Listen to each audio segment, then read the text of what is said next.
This is your community radio, 1116 DXAS, communicating Christ in our world. Mga usapang pampamilya at mga usapin ng tamang pagpapasya. Abay, sasaan ka pa? E di siyempre, dito ka na makinig sa Family Matters.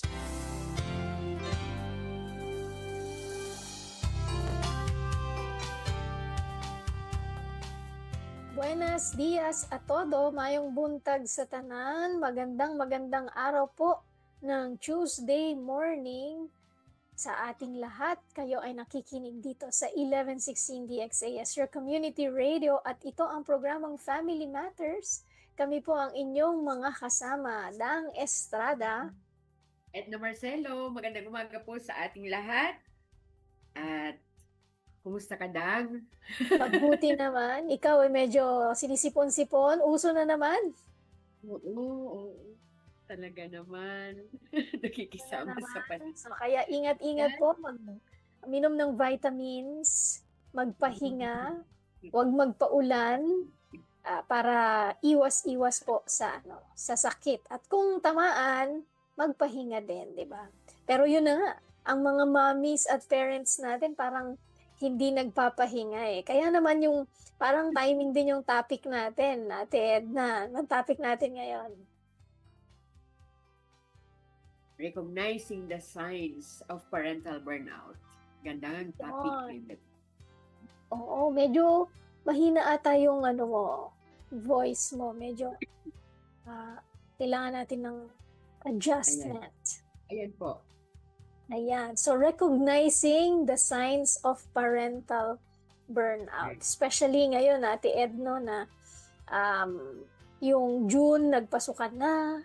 So, yung from bakasyon to pasukan na ulit, naramdaman ulit yung mga hectic na schedule, adjustments. Kaya we really appreciate kasi alam kong busy ka, Ate Edna. Pero you take the time para makasama natin sa ating program at mag-encourage sa isa't isa, especially sa ating mga parents. So yung pakiramdam na low-bat, hindi lang sa katawan, sa kaisipan din, at minsan na feeling mo nag-iisa ka lang, kaya yung yung pagod na hindi pwedeng maipakita dahil nga parang pagka nagpakita ng pagod yung parents, minsan parang naapektuhan yung buong pamilya. Pero, di ba? Kaya pag-uusapan natin ito kasi ayaw natin dumating tayo doon sa burnout. Kasi pwede namang maging tired.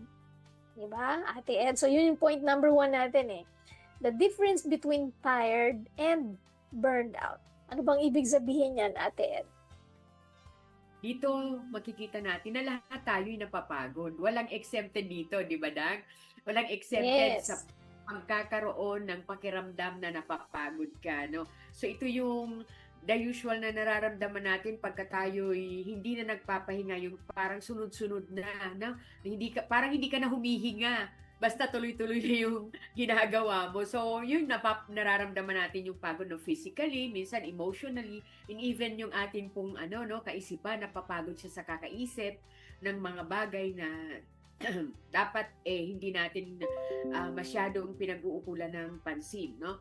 Minsan kasi mga minor na mga pangyayari, pero pinag-uukulan natin siya ng maraming panahon at oras, no? So yung effort na yon nagbibigay ng pagod sa ating kaisipan, and then sa emosyon, no?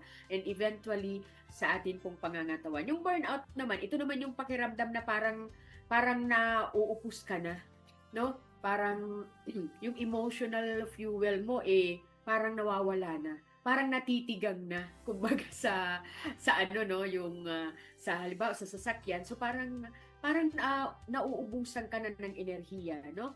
So ito naman yung pakiramdam na yung joy na nawawala na. Alam mo, dapat nagiging aware po tayo doon, Dang, na lalo na tayong mga nanay o yung mga parents, no, na dapat nagiging aware po tayo doon sa mga ganitong mga sitwasyon. Napapagod nga lang ba ako o nawawala na ako ng joy sa aking mga ginagawa? Kasi dapat na excuse me po, na-evaluate natin na ano ba yung pakiramdam na yun? Napapagod ka lang ba o mas malalim na yung nararamdaman mo na mas malaki ng epekto sa ating pong katawan, sa ating kaisipan, sa ating emosyon, no? Kasi, kumbaga parang draining na parang, yun nga, unti-unti kang, parang lagi ka ng galit, mainitin na ang ulo, no? So, yun yung mga bagay na dapat ho nating tatandaan doon sa mga aspeto na yun na ito ba'y normal na pagod lang o mas malalim na pagkapagod yung atin pong nararamdaman. So, yung mga keywords doon ay joy. Wala na yung joy. Parang routinary, parang konting bagay lang, galit na kaagad si nanay or si tatay. Or parang autopilot na lang. O sige, lahat ng galaw kailangan gawin, pero hindi na masaya, hindi na fulfilling. So, kailangan na lang gawin yung mga bagay-bagay at wala nang pinaguhugutan ng lakas. So parang kung baga, gigising, asikasuhin mga bata, gagawin yung mga kailangan gawin, o tapos pag alis ng mga bata, gagawin yung mga chores sa bahay, o kaya kung nag-work pa, no, additional burden yon na pagtapos asikasuhin mga bata, pupunta sa trabaho, tapos pag kayong trabaho, medyo toxic din yung work sa mga working moms, working dad, na tapos pag uwi sa bahay, asikasuhin na naman, pero wala nang time para sa mga anak, wala na ring time para sa sarili. So, nagkakaroon ng burnout. Burnout na kapag yung joy.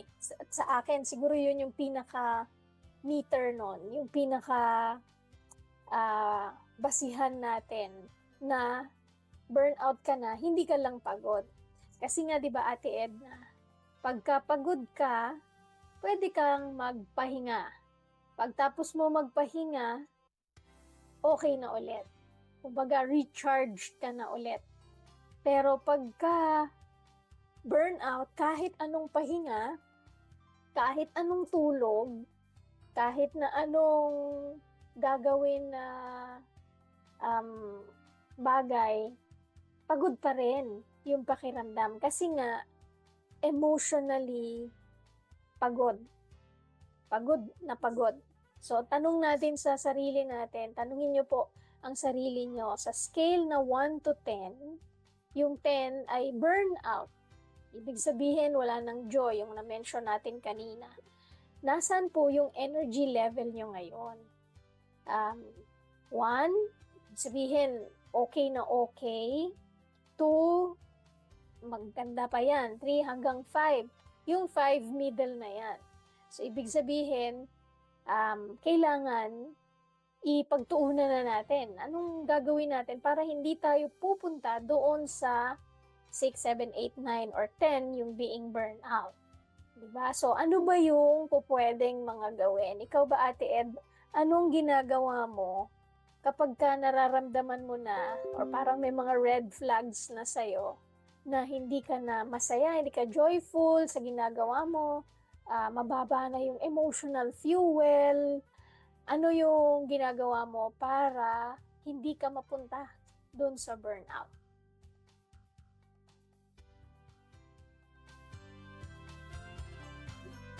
Sa akin, mahalaga na nakakapagpahinga pagkatapos mong maasikaso yung pamilya mo at nakaalis na sila, may time ka na, mag-isa ka na lang sa bahay.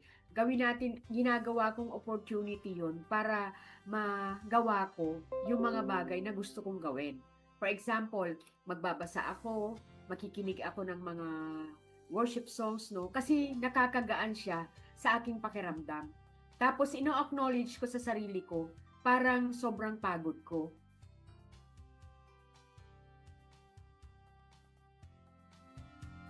Ganyan. Kasi kailangan din po natin i-accept, tanggapin po natin sa ating mga sarili ang katotohanan, napapagod po talaga tayo.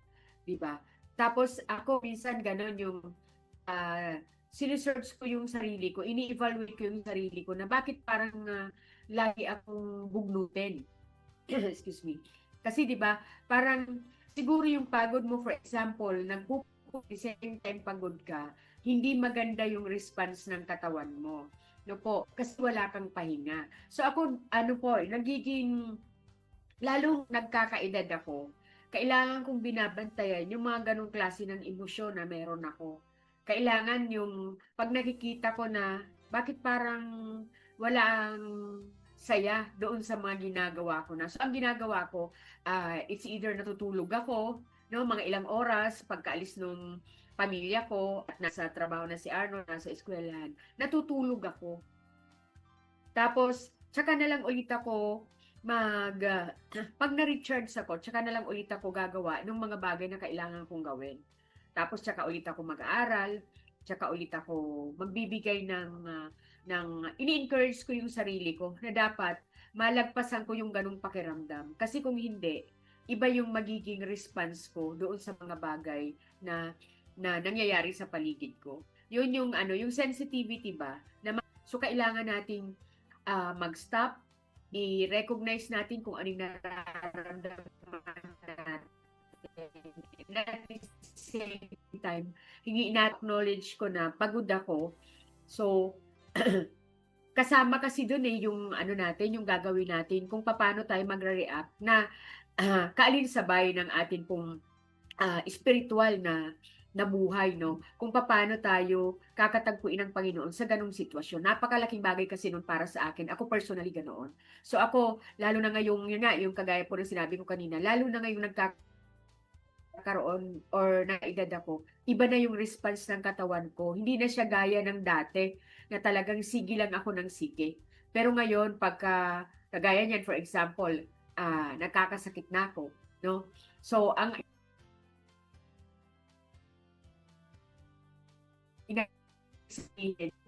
kailangan siyang ma-recharge, kailangan siyang tumigil panandalian, to refuel and to recharge, no? Physically yon. Tapos kung kung nanidrain ka ba emotionally, ma-refuel or ma-recharge para yung ulit, mag-apoy ulit yung joy, ma-regain ulit yung joy kung bakit natin ginagawa yung lahat ng bagay na pinapagawa sa atin or ginagawa natin. So yun po yung isa kong mga bagay na natututunan ngayon na talagang i-apply sa sarili ko.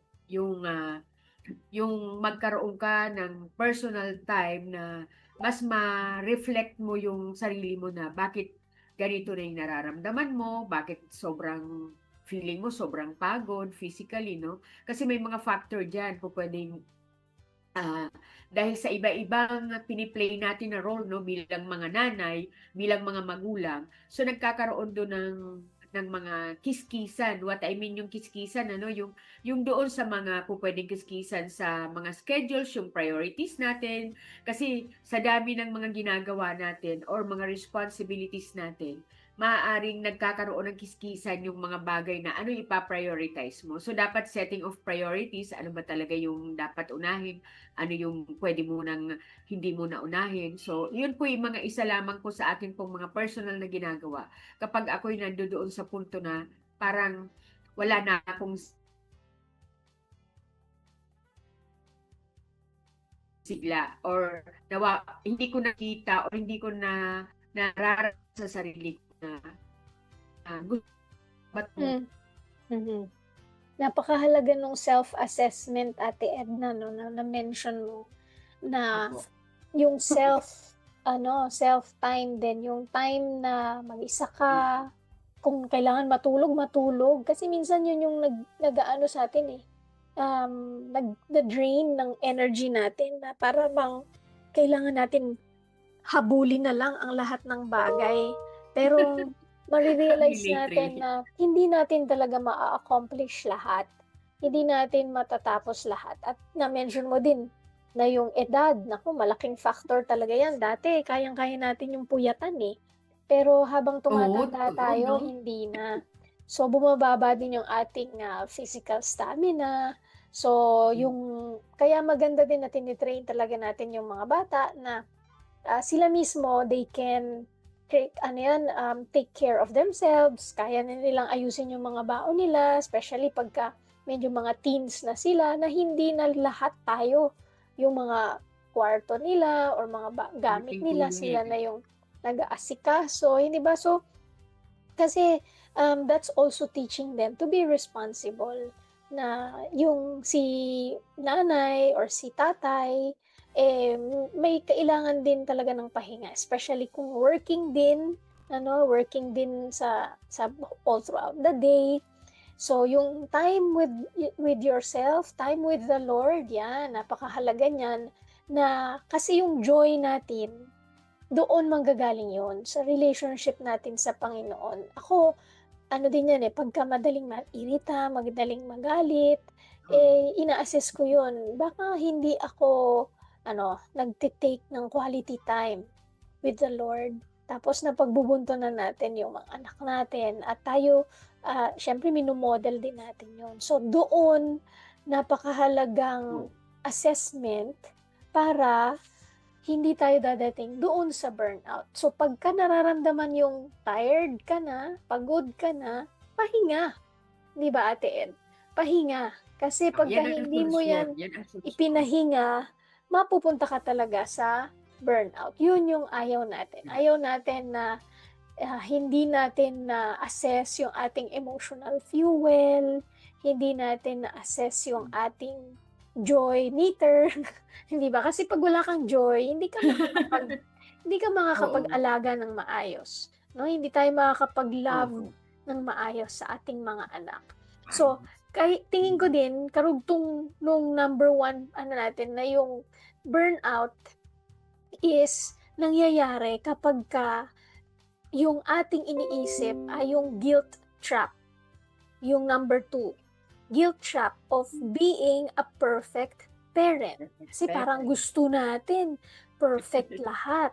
Hindi ba? So, dahil gusto natin perfect yung lahat at ayaw natin ng mapupulaan tayo o masasabihan na ano ba naman yung nanay na yan? Naku, ganito, ganyan, ganyan. Doon, masyado nating ini-exert yung effort. Tuloy, tired tayo, burnout tayo. Kasi gusto natin maganda yung ating image as a parent. So, mayroong guilt trap. Ikaw ba, Ate Ed, dumaan ka dyan? Or may mga observations ka na papaano nangyari yung mga guilt trap na yan? Alam mo, ang napansin ko nung naging magulang ako, may dadating talagang punto sa buhay natin na ganun yung magiging reaksyon natin, no, sa atin, lalo na pagka may mga anak na tayo, no, na makikita natin doon na yung pressure parang ina-adapt natin dahil sa nakikita natin doon sa paligid natin. Kaya dito natin maano na bakit yung anak nung isa ganito, bakit yung anak ko hindi ganyan. So parang even yung pressure ng comparison, lumalabas siya na minsan hindi mo naman sinasadya na parang ganun yung magiging komento mo, no, na parang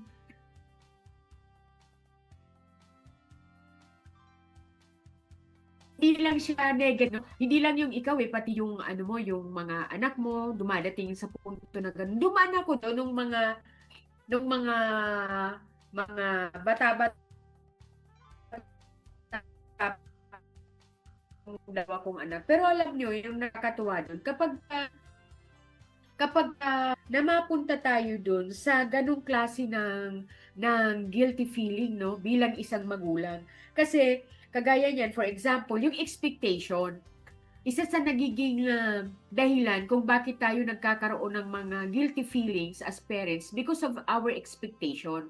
Di ba, halimbawa sa mga anak natin, dapat ganito ka, dapat ganito ka, dapat ganito yung gagawin mo. So ganon yung parang minsan doon pumapasok yung yung nagsi-self-doubt ka na kaya ko ba to? Kaya ba to ng anak ko? Kaya ba ng pamilya namin?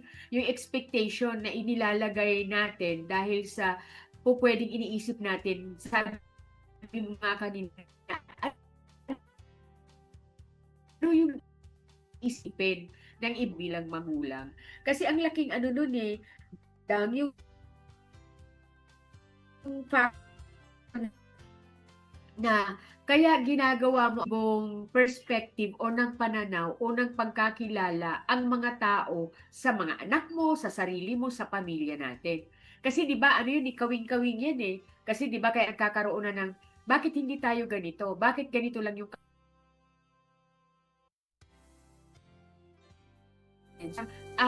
yung pressure na pwede ba natin o hindi ba na maayos na ninanais natin. Yung expectation kasi, hindi lang siya gagaling sa expectation ng iba, kundi na binibigay po natin at pressure sa ating pong mga sarili. Kasi minsan sabihin nga natin na, paano nga ba magagawa yung mga bagay na gusto mong gawin kung may kakulangan ka dito? 'Di ba? For example, financially man yan, materially, no? At saka kung ano yung sitwasyon mo, kung may kakulangan, doon pumapasok yung mga ganong klase ng expectation. At yung isa pang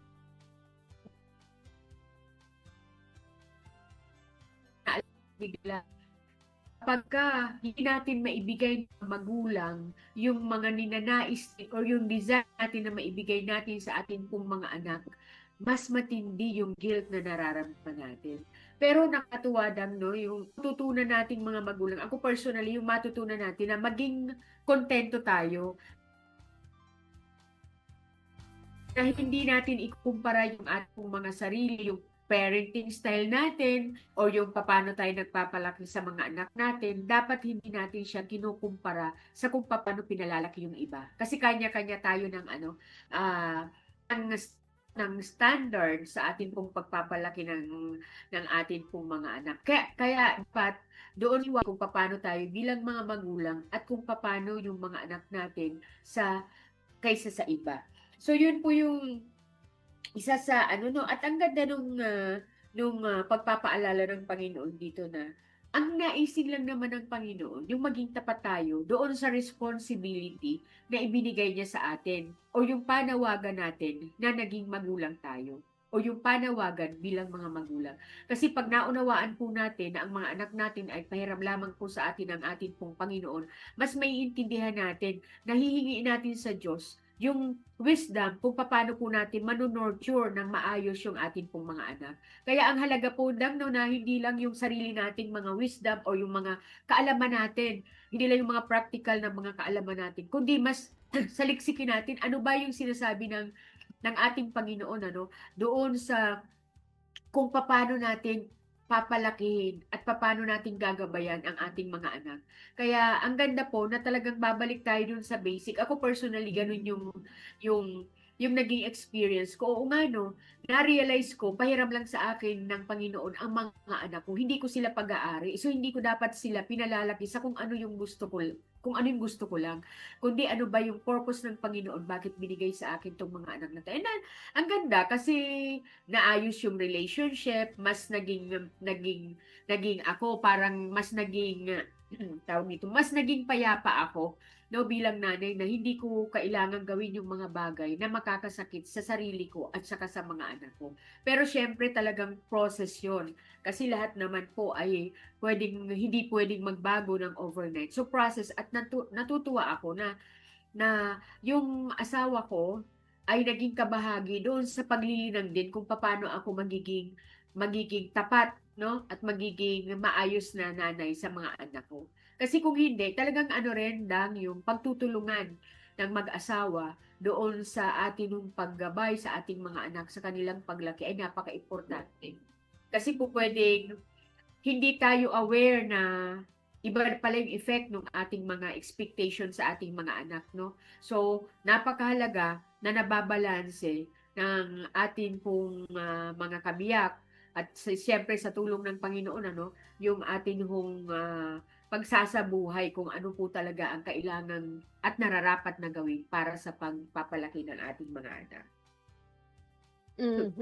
Naku, sana nakuha po ninyo yon. Hindi naghahanap si God ng perfect na parent.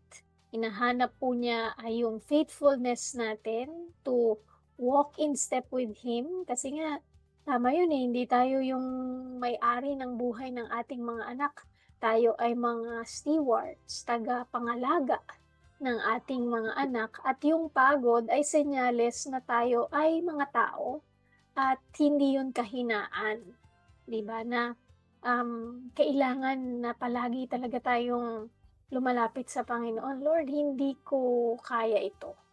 At kailangan ko po yung tulong mo sa pagpapalaki ng ating mga anak. At hindi rin tayo nagpapalaki ng perfect na mga children, hindi ba? So, mga faithful din, faithful followers of Jesus, na sila din mismo ay ma-realize nila, I'm not perfect. Although, di ba, we are called to be holy dahil kay Jesus yon. Pero iba yon doon sa pagiging perfectionist. Kasi doon na lalabas yung mga pressure, pati yung wrong expectation na syempre no, halimbawa, makikita mo yung mga classmate, may mga honor, tapos ikaw parang feeling mo, kailangan may honor din yung anak mo, di ba? Pero iba yung strengths niya eh. Iba yung mga binigay na ng Panginoon na skills sa kanya. So, hindi natin siya i-compare sa ibang mga tao kasi she is special in God's own, in God's eyes, and yung purpose niya iba sa purpose ng ibang mga tao.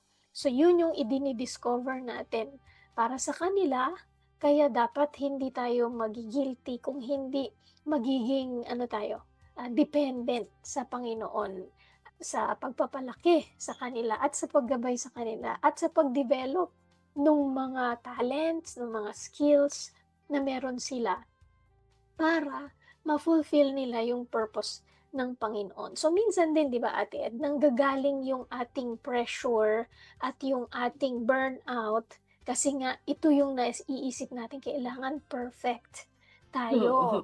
Pero sa totoo lang, hindi naman talaga. So, para sa application natin, ano ba yung tatlong bagay na nagpapabigat sa inyo na parang baka ito yung cause ng burnout ninyo, Baka pagod sa trabaho, yung nagkukulang na tayo ng pasensya sa anak, o kaya dahil sa pressure sa finances, di ba, na iniisip mo, saan na naman kukunin yung mga pangbayad sa mga ganito, pambayad sa ganyan. So, dahil doon, nakakadagdag siya sa, sa burden, sa kabigatan, sa pagod.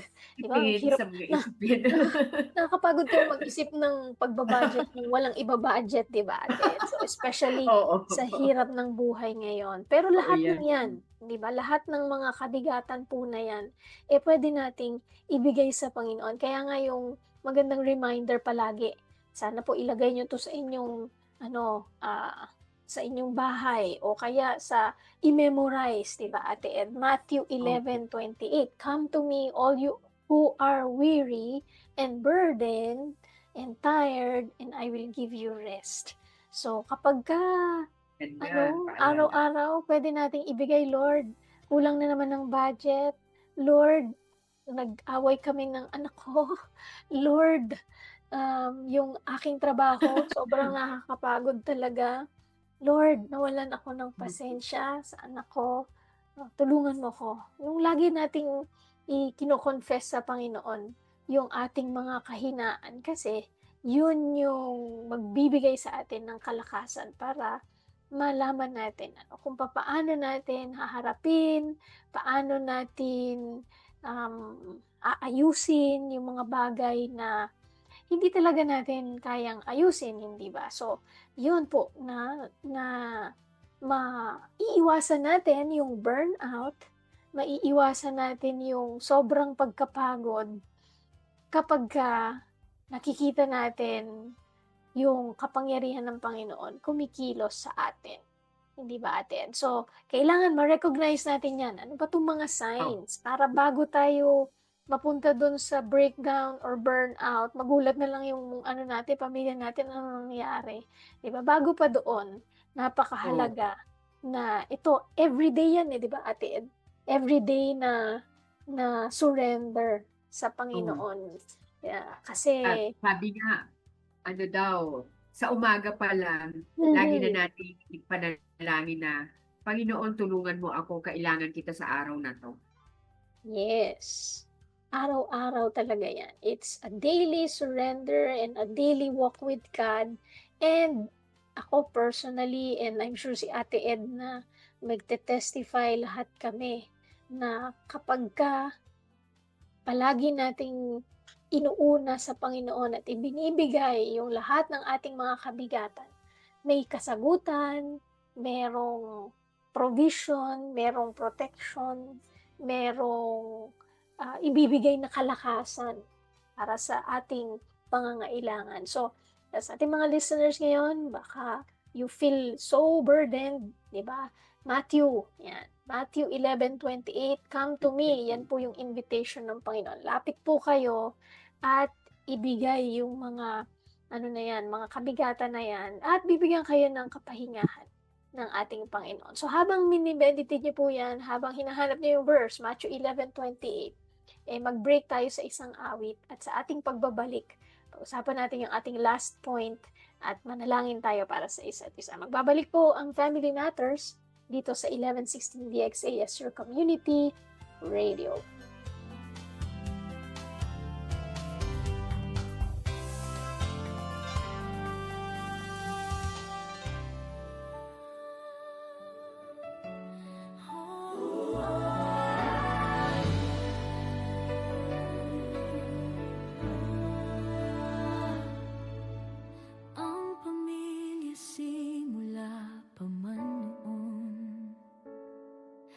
Ang Diyos ang nagbuo at nagdisenyo, sadyang kay ganda at mahalagang pundasyon.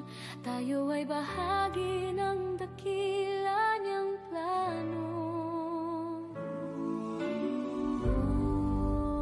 Oh, pamilya, tayo ay manalangin. Panginoon, maghari ka sa aming tahanan. Panginoon, ikaw ang manguna sa aming buhay. Ang pag-ibig mo ang aming kailangan. Ang salita mo ang aming gabay. Kung ikaw ang kasama, sigurado ang tagumpay.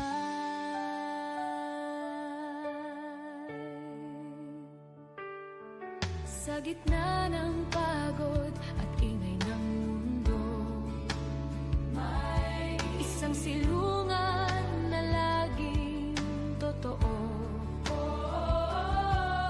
Hindi man perpekto at minsan hindi nagkakasundo, babalik at babalik pa rin sa'yo.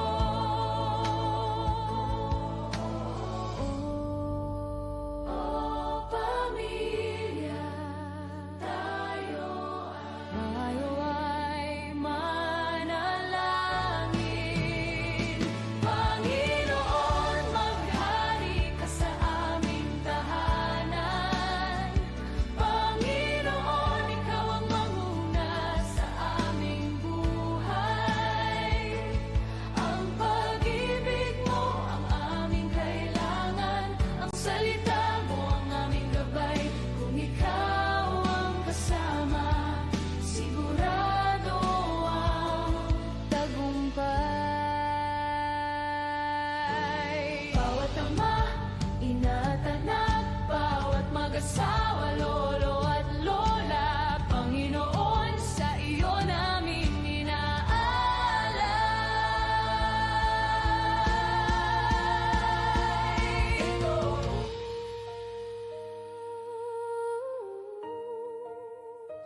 Ito ang aming panalangin, kami ay iyong dinggin.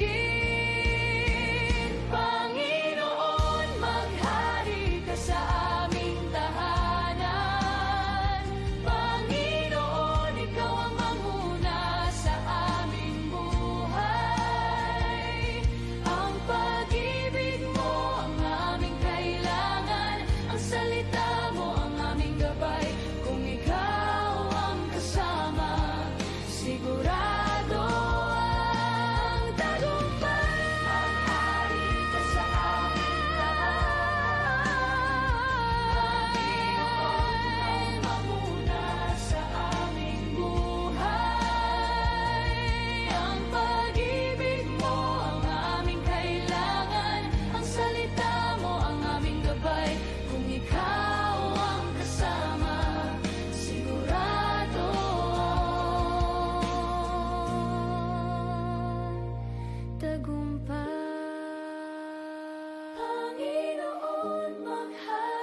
sa bawat pamilya. Panginoon, maghari ka sa aming pamilya. Panginoon, maghari ka sa aming pamilya.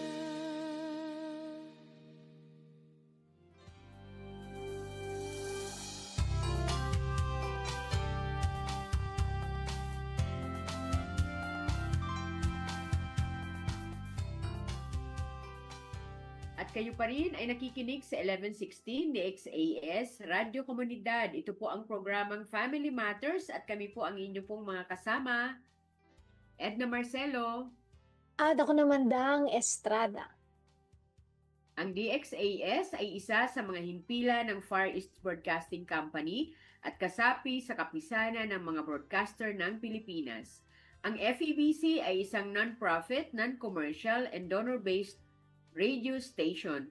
Dahil sa katapatan ng ating Diyos at sa sa inyong partnership, tayo ay nagpapatuloy sa paghahatid ng mabuting balita ni Kristo. Inaanyayahan namin kayong maging bahagi ng ating radio ministry. I-scan ang QR code ng ating GCash o bank account para sa inyo pong donation at isend nyo po sa amin ang inyo pong mensahe para ma-acknowledge po namin ang inyo pong donation. Maraming salamat po sa inyo pong partnership at God bless po. Tuloy-tuloy natin ang ating kwentuhan at pag-uusap, Ate Edna. Dahil nga mahalaga Ganda nitong topic natin. na tayo ay nagre-recognize at inaalam natin ano ba yung signs ng parental burnout. Kanina, sabi natin, dapat alam natin yung difference ng tired at burnout. Pag tired, kailangan yan pahinga. So, wag tayong umabot dun sa burnout na nawawala na yung ating emotional fuel, wala na yung joy. So, pagkapagod, pahinga po. Dahil, napakahalaga nito sa atin bilang mga magulang para tayo ay maging effective na faithful parent, hindi po perfect parent. Para makapag-raise tayo ng mga faithful followers ni Jesus. At yung number 3, ito na nga, yung design ng Panginoon na magpahinga. 'Di ba, Ate Ed, na Oo. yung rest ay pinakita mismo yan na minodel ni Jesus yan mismo na nananalangin siya, pupunta siya sa minsan, umakyat siya sa bundok para mag-isa at manalangin.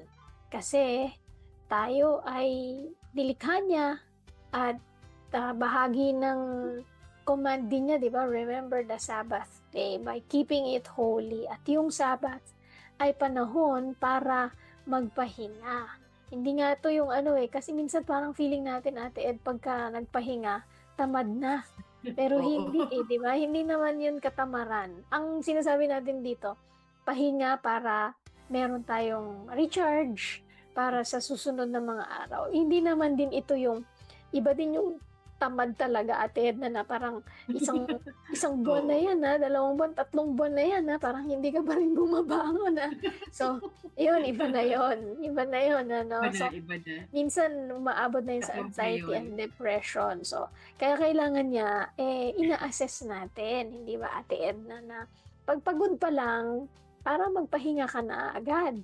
Di ba? So, ikaw ba, Ate Ed, ano yung experience mo dito sa pagkakaroon ng rest? At may panahon ba na parang hindi ka nag-rest? At yun, doon na. Di ba? Parang minsan nga ganun parang minsan nare-realize ko na, ba't parang hindi yata ako tumitigil? Mhm. Yung ganun. Pero talagang dadating ka sa point na mismong yung katawan mo nagsasabi na magpahinga ka at kailangan mong magpahinga. So pag nandoon na tayo sa punto, wag na natin, kagaya nga po ng sinasabi ni Dan kanina, wag na nating hintay na dumating dun sa punto na talagang yung katawan mo pagod na pagod na.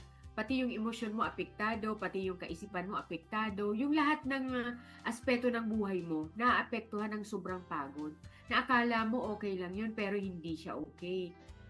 Kasi na kukonsumo lahat ng ating katawan, ng ating emosyon, ng ating kaisipan, yung mga bagay na dapat mas beneficial or mas magaganda pang dapat natin magawa dahil sa kapaguran natin, hindi na natin minsan nagagawa yung mas mga dapat na pagtuunan ho natin ng pansin. Kagaya halimbawa, yung ating relasyon sa Panginoon, yung ating relasyon sa ating pamilya, yung ating relasyon sa kapwa. Kasi 'di ba sabi mo nga kanina Dang, ano siya, pag na-recharge ka or na-refuel ka, mas nagiging produktibo yung iyong mga ginagawa, no? Mhm. Mas nagiging ano siya, mas nagiging makabuluhan. Mas nakikita mo na ay yung saya mo iba. Kaysa yung parang, 'di ba, minsan may mga hindi tayo exempted dun eh. May mga pagkakataon sa buhay natin na parang ginagawa na lang natin siya na routinary, no? Yung paulit-ulit pero parang wala ka ng sigla. Parang feeling mo obligasyon, no? Nauobliga ka na lang gawin kasi kailangan. Kasi iba yun kaysa yung ginagawa mo yun dahil responsibility mo na gawin yun. At mas nakikita natin na may purpose ito kaya ko siya ginagawa. Hindi masama ang loob mo, hindi sumasama yung kung paano mo siya ginagawa o bakit mo siya ginagawa kasi naintindihan mo na ayun yung purpose ng iyong mga ginagawa. May purpose yung iyong ginagawa. Lalo na halimbawa sa pamilya mo, ano ba yung purpose ng ginagawa mo? Ba't mo ginagawa yun? Ba't natin ginagawa bilang mga magulang yung pag-aaruga, yung pagmamahal natin sa ating mga anak, 'di ba? Kaya nakikita natin na hindi lang pala kailangan yung nagiging routine na lang, no? Na parang sige, kagaya nga nung pag-usapan natin kanina, sige, para matapos na lang.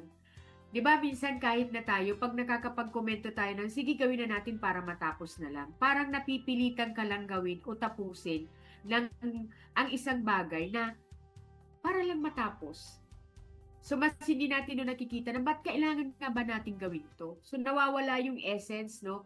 Nawawala yung sustansya ng ating pong mga ginagawa. Kapag ganun na po yung tingin natin sa ating pong mga bagay na pinag-uukulan ng pansin. Ano po? At saka, yung isa pang nakikita natin dito, no, na sa tingin natin, bakit iminodel ng Panginoon yung pagpapahinga? Di ba even sa Genesis pa lang yung creation, ang Panginoon ay nag-rest siya, no? Sa Genesis chapter 2 verse 2 sinabi yun na sa ikapitong araw talagang nag-rest po ang Panginoon. Ano po? So doon natin makikita na yung sinabi mo nga kanina, yung Sabbath, napaka-importante na yun ay para na sa pagpapahinga mo and at the same time pagtingin mo doon sa mga nagawa mo, halimbawa tayo no sa atin po ng mga tao na makikita mo ano ba yung naging bunga ng ilang araw kong paggawa no, tapos mas maa-appreciate mo, mas maganda kasi may appreciation ka, magiging grateful ka doon sa mga ginawa mo, ay mabuti yung nagawa natin, hindi siya minadali, hindi siya napilitan lang, parang hindi siya hinug sa pilit na mga produkto no ng ating or output ng ating mga ginagawa. So napakahalagang makita po natin 'yun na mismong ang Panginoong Diyos ay dinisenyo po ang pagpapahinga. Kumbaga, ito rin yung pagsunod natin sa sinasabi ng Panginoon na sa Sabbath magpahinga tayo. Kasi yun ang isa sa mga magbibigay sa atin ng refreshment sa ating mga spiritual na buhay.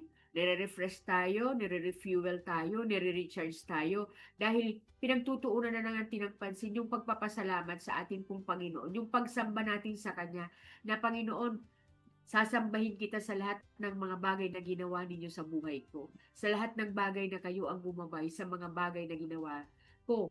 No? Excuse me. Sa mga bagay na responsibilidad natin na gawin na ang kaakibat nun, yung makita natin na ang pagtulong ng ating Panginoon ay sapat doon sa lahat ng mga bagay na ipinagkatiwala niya sa atin. Kaya, maaari din tayong magkaroon ng excuse me, ng pagpapahalaga doon sa pagpapahinga para ma-appreciate natin yung mga bagay na ginawa sa atin ng ating Panginoon. Kaya napakahalaga, Ate Edna, na yung dependence sa Panginoon, ano, na yung kalakasan, lahat ng pangangailangan natin, sa Kanya natin kinukuha. Kasi pagka mapapansin mo, no, Ate Ed, na pagka ginagawa natin yung mga bagay sa sarili nating lakas, doon yung nagkakaroon talaga ng burnout.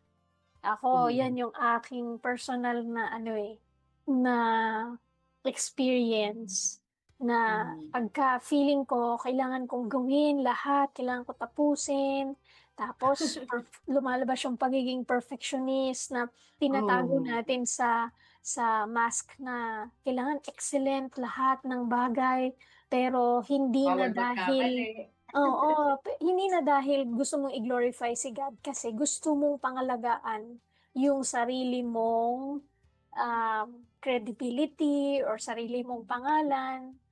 Kaya tuloy, dumadating tayo doon sa burnout na pinupush natin yung mga ibang tao sa standard natin, imbes na nag-encourage tayo ng ibang tao to do it because they love the Lord also. And lumalabas din yun kapag tayo ay nagtuturo sa ating mga anak, 'di ba? Na yung perfectionism, na gusto natin best yung gagawin ng anak natin, hindi dahil gusto natin maging best siya sa ginagawa niya, kung hindi dahil nga dun sa standard na gusto natin. So dahil doon, parang wala tayong rest, wala tayong joy, nababurnout tayo, nadi-disappoint tayo, kasi nga may mga wrong expectations din tayo.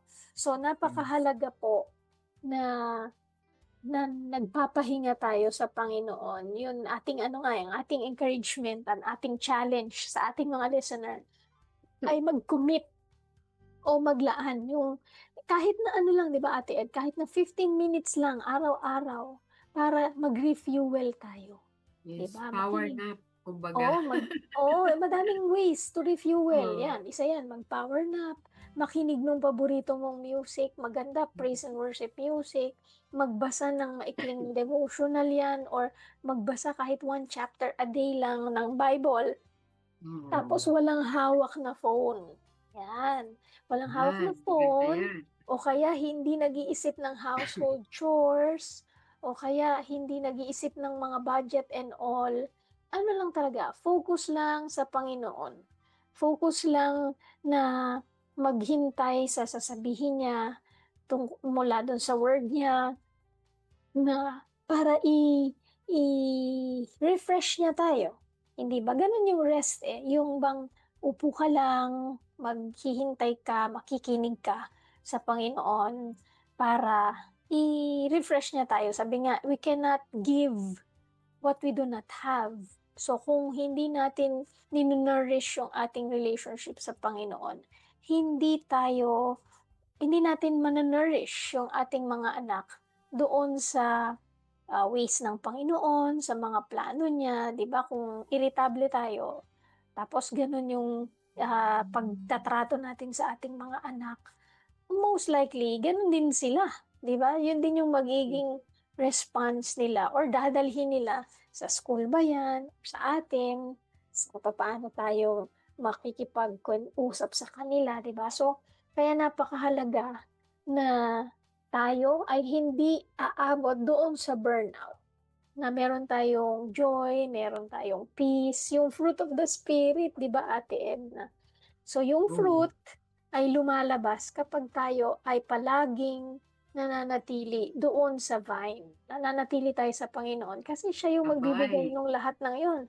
Yung fruit is love, joy, peace, patience, kindness, goodness, faithfulness, gentleness, self-control. At Edna, no, lahat yun kailangan natin sa parenting. Diba, pag-iisipin lang natin, kailangan natin lahat yung mga characteristics na yon sa parenting. Kasi tapos hindi natin kakayanin na ilabas yung mga fruits na yon, yung mga fruit, minsan sinasabi na isa lang daw yun yung fruit na yon, kung hindi tayo nagpapahinga sa Panginoon. Opo. Tsaka yung ano dang, naalala ko lang, yung alignment, dapat hinihingi natin yun sa Panginoon na yung mga ginagawa natin naka-align sa ano ba yung naisin ng Panginoon sa atin, ano yung kalooban niya. Naka-align tayo dun sa kanyang mga planuhin. Kasi para alam natin ano yung mga limitations natin, ano yung mga boundaries natin na kailangan nating siniset, no? Para hindi po tayo dun dumating sa burnout, no? Na tigang ka na, nawala na ng essence yung mga ginagawa natin. And at the same time, nawala yung joy. Kaya dapat talagang nakaangkla tayo lagi sa atin ng Panginoon, no? Sa mga pagkakataon na may mga iba na tayong nararamdaman na hindi maganda sa atin pong mga puso. Mhm. Kaya naman, Ate Edna, yung ating encouragement, gusto natin marinig yung ating mga listeners kasi ano ngayon month of kalahati ng taon. So, July na. ano yung isang bagay lang, kahit maliit na bagay, na gagawin po ninyo para i-nourish yung inyong sarili? Pwedeng matutulog ng 30 minutes ng mas maaga, o kaya magkakaroon ng quiet time kasama si Lord, o kaya magkakaroon ng me time, pwedeng magsa-start ng walking paggabi kasama si husband, just to refresh and recharge. Kahit ano po na naiisip nyo to really renew your strength, to renew yung sarili ninyo para hindi kayo umabot doon sa burnout. Ayan, paki-comment po yan sa ating dyan sa comment section ng ating page. At mag-share tayo, ano yung isang maliit na bagay na gagawin mo para alagaan ang iyong sarili at mas maging well-watered para sa iyong mga anak, or para mas maging maging blessing ka sa iyong mga anak. Paki-comment po yan at hihintayin natin. Baka next week mabasa natin yan. At maipagpipray din natin sila, di ba, Ate Edna? No, mahalaga po yun. So, Ang sa panalangin ating, enough. so sa ating pagtatapos, Ate Ed, pwede bang ipag-pray mo yung ating mga listeners, especially yung mga nakikinig sa atin ngayon, baka feeling talaga nila nandun sila sa kung sa scale nga na 1 to 10, yung 10 yung feeling burnt out, baka nandun na sila sa 7, 8, 9, or baka yung iba nasa 10. So, pag-pray natin sila at bigyan sila ng kalakasan ng Panginoon para makapag-recharge at malagpasan. Bumalik sila doon sa sa joy na matatagpuan sa Panginoon. Let's pray po. Manalangin po tayo. Aming Ama, salamat po sa inyo pong makapangyarihang pangalan, Panginoon. Salamat po sa inyo pong powerful words, Lord God. Tunay nga po na kami po ay iniimbitahan mo kung kami man po ay mga nabibigatan, kami po ay maaaring lumapit sa inyo upang maranasan po namin ang kapayapaan at ang kapahingahan, Panginoon. Maraming salamat po, Panginoon, dahil maaari po namin ipagkatiwala sa inyo ang aming pong mga nararamdaman o mga nararanasan. Ito man po ay pagkapagod o burnout, Panginoon. Lord God, ikaw po ang magpapagaling ng mga bagay na ito, Panginoon. Ikaw po ang magbibigay sa amin, Panginoon, ng gabay kung paano po mas maging mga faithful na mga parents, Lord God. At paano po, Panginoon, matutunan namin, Panginoon, na ang pagpapahinga po ay inyo pong design at iminodelo niyo po ito sa amin, Panginoon. Salamat po dahil sa inyo po ay may kapanatagan, may kapahingahan, Panginoon. At ang inyo pong pamatok, Panginoon, ay madali at maaari po kaming magtiwala, Panginoon, sa inyo. Maraming salamat po, aming Ama, na ikaw po ang patuloy, Panginoon, naming hanapin sa lahat ng pagkakataon sa aming pong mga buhay at sa araw-araw, Panginoon. Sikapin po namin at gawin namin, Panginoon, ang patuloy na hingiin po ang inyo pong tulong sa lahat po ng aspeto ng aming pong mga buhay. Maraming salamat po sa lahat po ng mga magulang, Panginoon. Ikaw po ang magdala sa kanila, Panginoon, sa kapayapaan na meron po sa inyo. Dahil kayo po ang pag-asa, kayo po ang may dala ng buhay na walang hanggan sa bawat isa na nananampalataya at naniniwala po sa inyo, Panginoon. Ikaw po ang Diyos na nagliligtas. Marami pong salamat sa pangalan ni Jesus. Amen. Amen and amen. Mag-comment po kayo at nais naming marinig. pwede din ang prayer request nila, di ba, Ate Ed? So, Apo. salamat po. Salamat sa inyong pagsama sa amin ni Ate Edna dito sa ating programang Family Matters. Pansamantala po tayong magpapaalam. Pero araw-araw pong napapakinggan ang Family Matters, 9:30 in the morning to 10:30 in the morning. At salamat sa ating technician Rolando Alfonso at Romel Paulino. Magkarinigan tayong muli at susunod na ang programang Radyo Singkaman kasama si Uto Umubin. Ako po si Dang Estrada. At ako naman, Edna Marcelo. God bless Ang po. Family Matters po ay kasama nyo sa pagtataguyod ng pamilyang Pilipino. Have a great day, everyone!